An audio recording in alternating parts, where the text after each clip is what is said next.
Étaient dehors pour manifester contre la tenue d'une foire dans la localité, un business qui ne profite qu'aux organisateurs, selon eux. À moins de 3 mois de la Tabaski, les éleveurs du Sénégal réclament une part plus grande de marché dans la distribution de moutons. Ils estiment que le ministre de l'Élevage favorise les éleveurs du Mali et de la Mauritanie.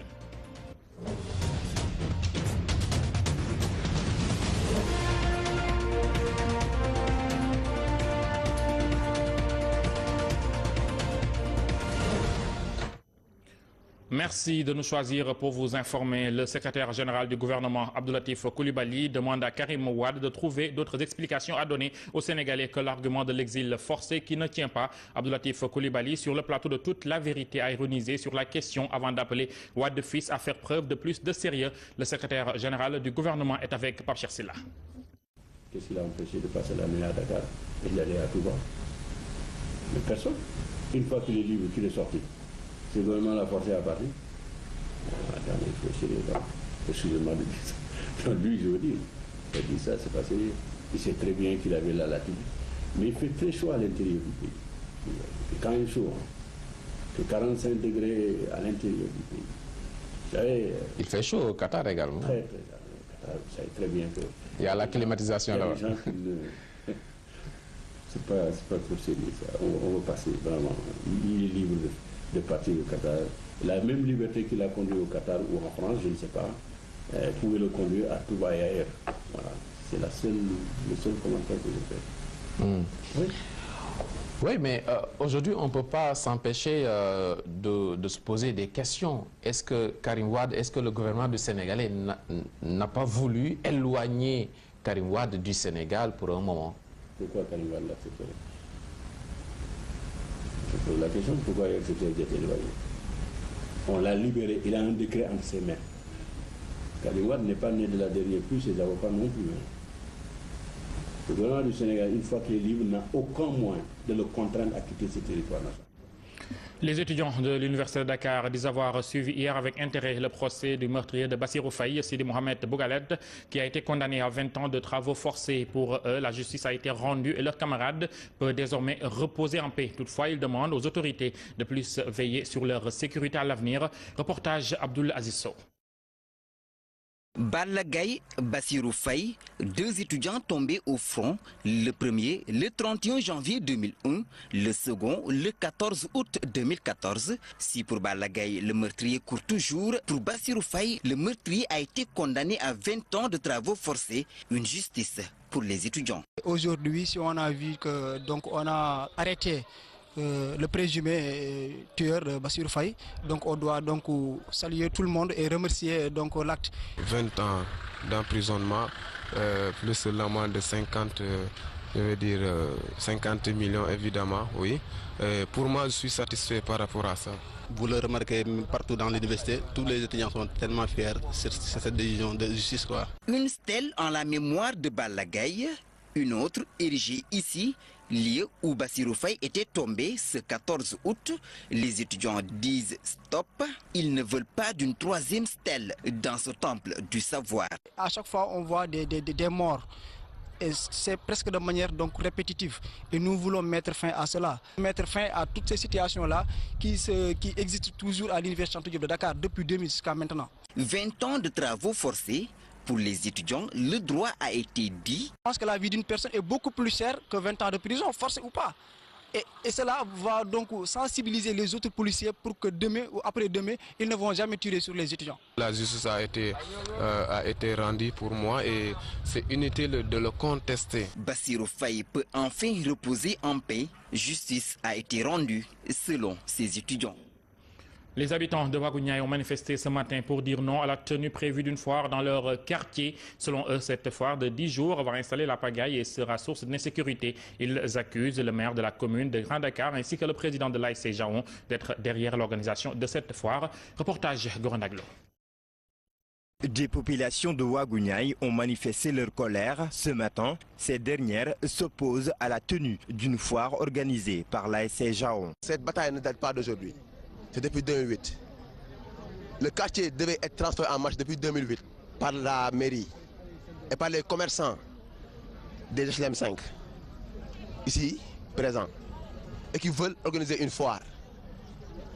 Aujourd'hui, notre quartier a été détérioré.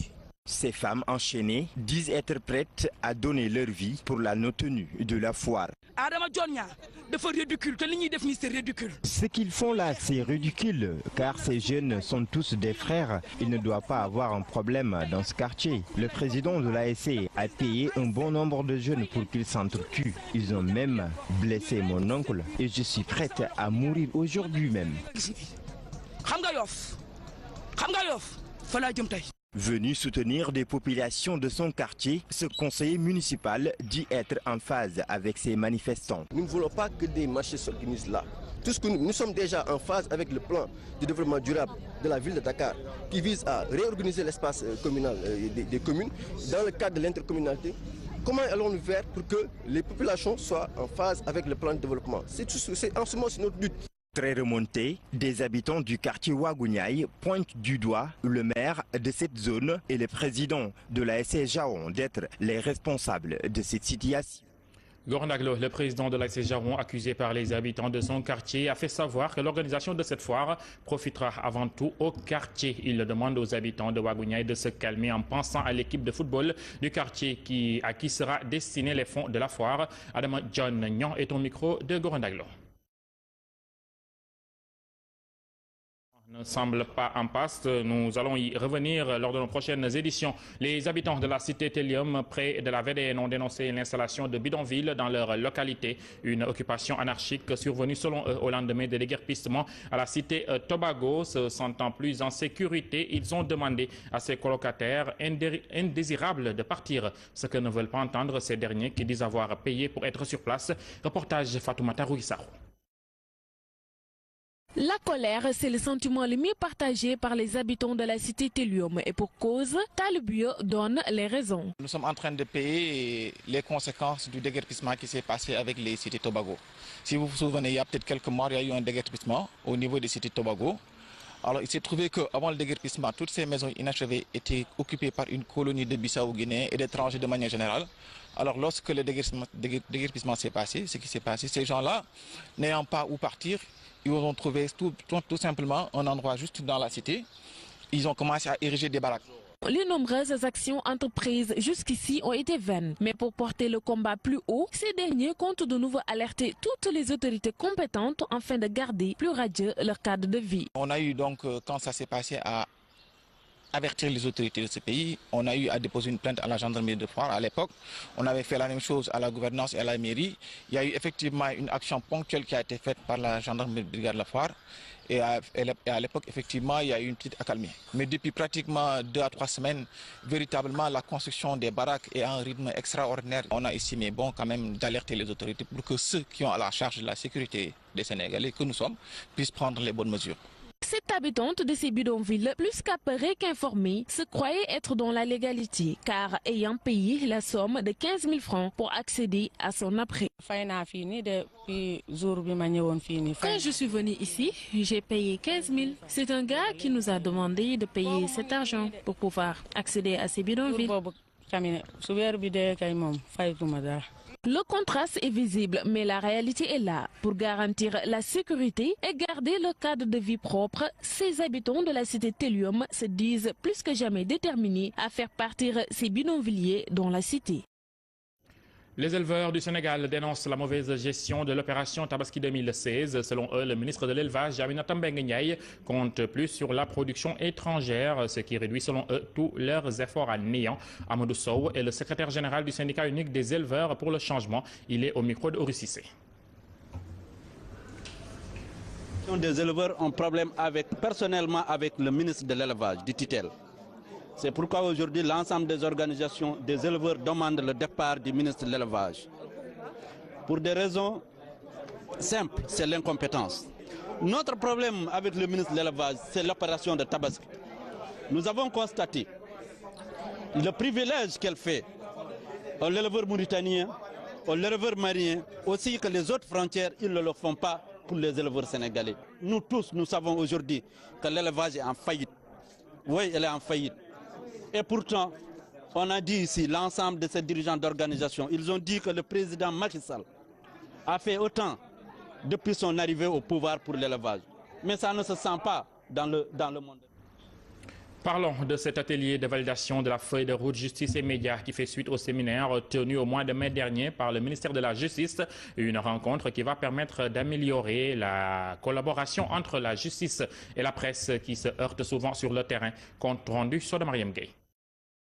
Ils ont un point commun, aller à la recherche de l'information. Cependant, le mode de communication diffère, ce qui est souvent à l'origine de ces malentendus qui existent entre le journaliste et le magistrat. Nous ne sommes pas des juges et les juges ne sont pas des journalistes. Autrement dit, que la façon de travailler des journalistes ne soit pas dictée par le juge, mais que la façon de travailler des journalistes ne soit pas non plus un défi permanent à la façon de travailler des juges. Dans tous les cas, le journaliste ne saurait se passer d'une actualité phare pouvant intéresser les populations, quitte même en allant au sens opposé du magistrat. Depuis, je crois, la relance de la CREI et puis d'autres procès qui sont importants, que nous ne pouvons pas rater en tant que journalistes, mais que nous ne devons pas saccager en tant que citoyens. Il faut trouver un équilibre entre le travail du journaliste et le devoir du citoyen. Pour une meilleure compréhension du milieu de la presse et de celui de la justice, il faudra à ces deux parties un cadre de travail bien adéquat, ce qui permettra d'améliorer leur collaboration. Qui consiste principalement à expliquer aux juges la façon, la logique de fonctionnement des rédactions, devrait permettre aux juges d'avoir une autre écoute, un autre entendement de la manière dont travaillent les journalistes. Mais c'est également un échange et les journalistes, je pense, devraient être moins défiants vis-à-vis des juges. Cet atelier fait suite des recommandations issues du séminaire tenu à Saly les 27 et 28 mai dernier sur la relation médias et justice.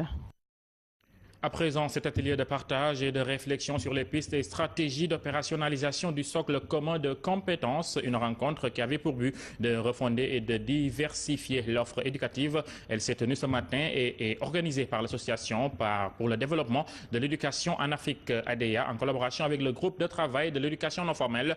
Compte rendu Ouri Cissé. Généralement, l'éducation non formelle est le maillon faible des systèmes éducatifs africains, se focalisant uniquement sur l'éducation formelle. C'est le constat fait par le groupe de travail de l'éducation non formelle, d'où l'importance de cet atelier. Et on s'est rendu compte donc à la triennale de l'ADEA 2012 à Ouagadougou que les socles ne prenaient pas suffisamment en compte l'éducation non formelle et l'informelle. Et donc il a été demandé au groupe de travail de réfléchir et de voir comment prendre en compte l'éducation non formelle. Et c'est en application de cette recommandation que le groupe de travail a initié une étude. D'ailleurs, elle indique que des mesures ont été prises afin de remédier à la situation. La mise en œuvre qui va se faire au niveau donc, des lieux d'apprentissage, que ce soit au niveau de l'école, que ce soit au niveau des daara, que ce soit au niveau des classes d'alphabétisation, là où se trouvent effectivement ces cibles que j'ai tantôt nommées, c'est-à-dire les adultes, les jeunes, les adolescents, etc. Il nous faudra donc revoir en profondeur tout ce qui est en train d'être fait, c'est-à-dire la question de la formation, le curriculum même de l'apprenant, pour prendre en compte toutes ces compétences-là, la formation du personnel enseignant, mais voir aussi quels sont les manuels, les manuels qui vont être mis en œuvre, d'autant plus que vous savez bien que dans certaines offres éducatives, les gens vont utiliser les langues nationales. Pour rappel, l'efficacité des études alternatives a été démontrée. Elles permettent de combler les lacunes décelées dans le système éducatif normal. C'est la fin de ce journal. Merci de l'avoir suivi. Je vous retrouve à 20h30 pour la version wolof de cette édition. Merci à vous tous. Au revoir.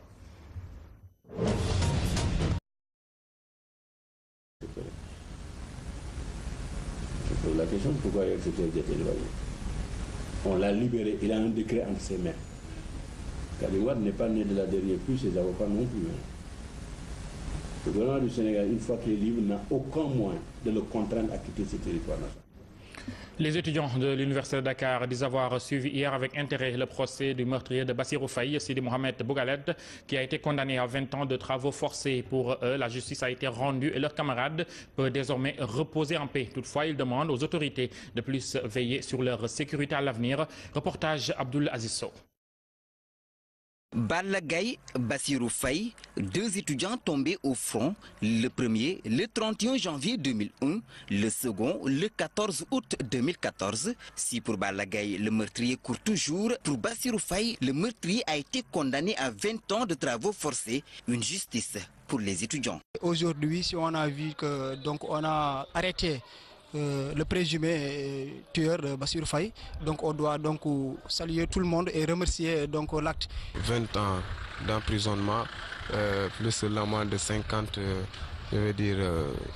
millions évidemment, oui. De trouver d'autres explications à donner aux Sénégalais que l'argument de l'exil forcé qui ne tient pas. Abdoulatif Coulibaly, sur le plateau de Toute la Vérité, a ironisé sur la question avant d'appeler Wade fils à faire preuve de plus de sérieux. Le secrétaire général du gouvernement est avec Pape Cheikh Sylla. Qu'est-ce qui l'a empêché de passer la nuit à Dakar et d'aller à Touba? Mais personne. Une fois qu'il est libre, qu'il est sorti, c'est le gouvernement l'a forcé à partir. Attendez, il faut essayer les gens. Excusez-moi de dire ça. Lui, je veux dire, il a dit ça, c'est passé. Il sait très bien qu'il avait la latitude. Mais il fait très chaud à l'intérieur du pays. Et quand il est chaud, c'est 45 degrés à l'intérieur. Était dehors pour manifester contre la tenue d'une foire dans la localité, un business qui ne profite qu'aux organisateurs, selon eux. À moins de 3 mois de la Tabaski, les éleveurs du Sénégal réclament une part plus grande de marché dans la distribution de moutons. Ils estiment que le ministre de l'Élevage favorise les éleveurs du Mali et de la Mauritanie.